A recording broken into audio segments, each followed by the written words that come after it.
I'm doing this video to help you understand about camber bolts, aftermarket camber bolts, and what they can do for you. The first thing you need to understand is that camber bolts are eccentric, which means the way that they're oriented can have an effect on how the knuckle sits inside the lower mount to affect the camber. Alright, so we're going to start with the OEM camber bolt. This camber bolt goes in the top hole on the lower mount, and these tick marks indicate which side the lobe is facing. So in the upper hole with the lobe facing inwards, the camber is going to be set to max negative.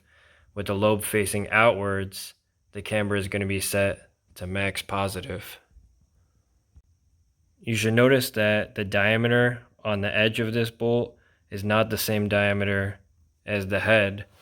So when you go to put it in, it only goes in one way. As you can see, we're going to be using this original hole for reference. This hole is oval and the other hole is just a circle. So that tells you that this bolt only goes in one way.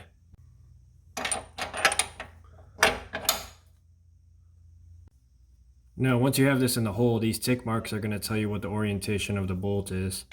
So if we put these tick marks towards the inside, we know that the knuckle is in the maxed negative position. If we put these tick marks on the outside,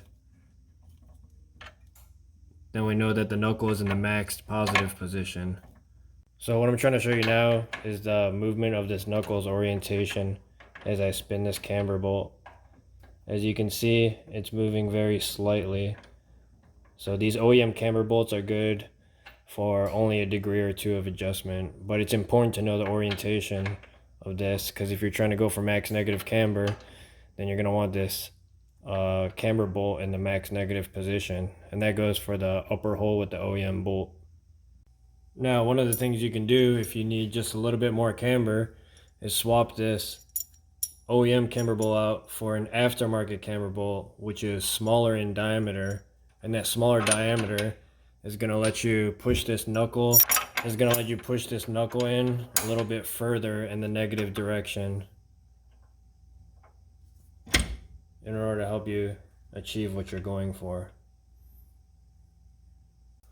Well, one of the things I want to show you guys is that you can actually use the aftermarket camber bolt in the lower hole for more camber, because originally this bolt is not a camber bolt, it's just a regular bolt. But with this smaller bolt and the eccentric lobe, you're actually able to place this into the same hole and get even more camber than you would if you were to use it in the top hole. And this goes for guys that are not really interested in slotting or top hats. Maybe they just need 1 or 2 degrees to dial in the fitment just right. That's when these are going to come in handy. These are going to be perfect for what you're going for. Alright, so here's the original OEM bolt that goes into the lower hole. As you can see, it's just a regular bolt, not a camber bolt whatsoever. But this bolt is a smaller overall diameter, but this lobe is actually the same diameter as the OEM bolt. So if you position this in the knuckle just right, and you use everything properly, you can actually push the bottom of the knuckle outwards, and that's what will give you your max negative camber.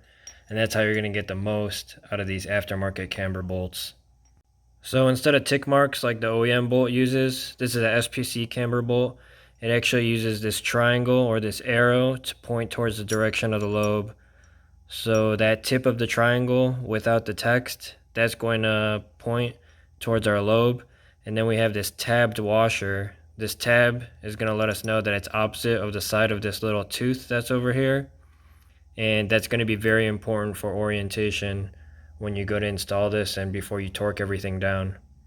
Some people are skeptical for aftermarket camber bolts because they fear that it'll slip and it'll mess up the alignment settings that they had set up prior. But the things that are supposed to alleviate that on this are these little tiny teeth.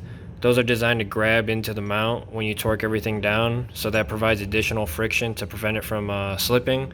And then also this big tooth here is what's going to lock this bolt into the orientation that you have it set at, and all that together is going to prevent the slipping.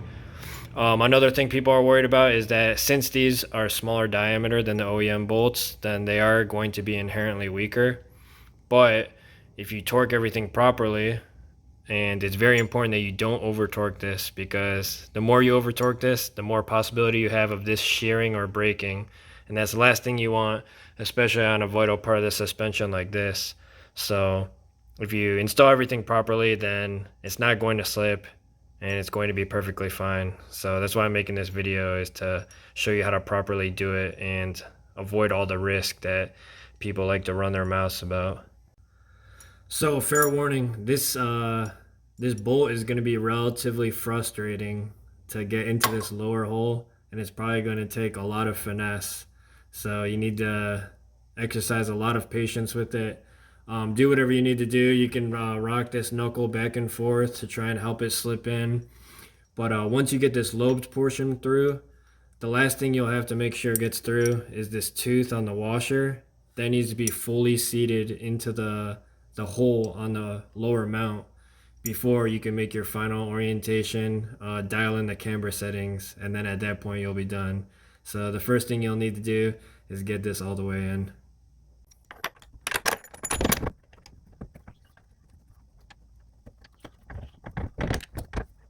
Alright, so now we have the bolt all the way through. We have the tooth and the washer all the way seated. So now we can orient this in the way that we want in order to get that maximum negative camber that we're trying to get out of this. Alright, now it's important to keep in mind that this bolt's orientation is going to be opposite from the top bolt, because you're going to be tilting the bottom of the knuckle as opposed to the top of the knuckle. In order for maximum negative camber, you want the top of the knuckle tilted in and you want the bottom of the knuckle tilted out. So that means we're going to orient this so that the lobe is facing all the way outwards. So using that arrow,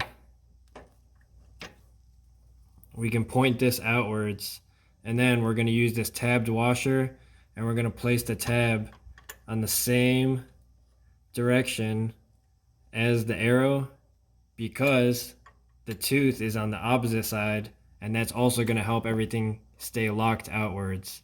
So with the arrow pointing outwards and the tab on the opposite of the tooth, that's what is going to orient the knuckle in the most negative position possible.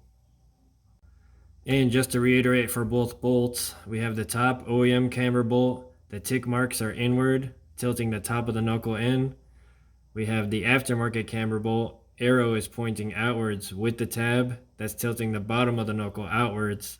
And that's what's going to give us our negative camber. Oh, and also the white line camber bolt uses weird dimensions. It's a 15 millimeter for the head and 18 millimeter for the nut. It's kind of strange. So make sure you have those sizes before you go torquing it down and everything.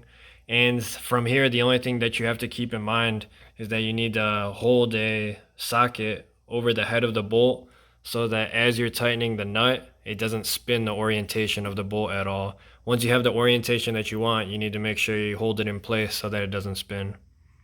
So the torque spec for my white line says 97 foot-pounds, but whatever camber bolt you do decide to order, make sure you verify the torque specs and make sure you torque it to that exact spec.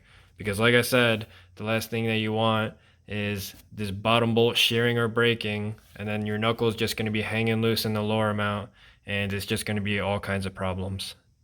Alright, so lastly, it is possible to run aftermarket camber bolts in both the top and lower holes if you want that max negative camber with the least invasiveness.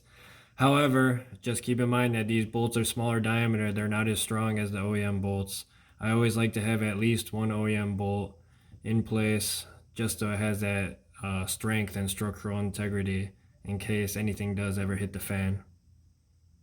And if you do decide to do it this way, then this is the orientation you would have it. The top bolt inwards, the bottom bolt outwards. So in case you guys want to know, the torque spec for both the 19 millimeter bolts for both the upper and lower holes for the OEM bolt is 114 foot-pounds. And yeah, just make sure you don't mix that torque spec up with the aftermarket camber bolt, because that one is going to be lower. And I guess now I'm gonna put my car back together because I took it apart just for you guys and just for this video.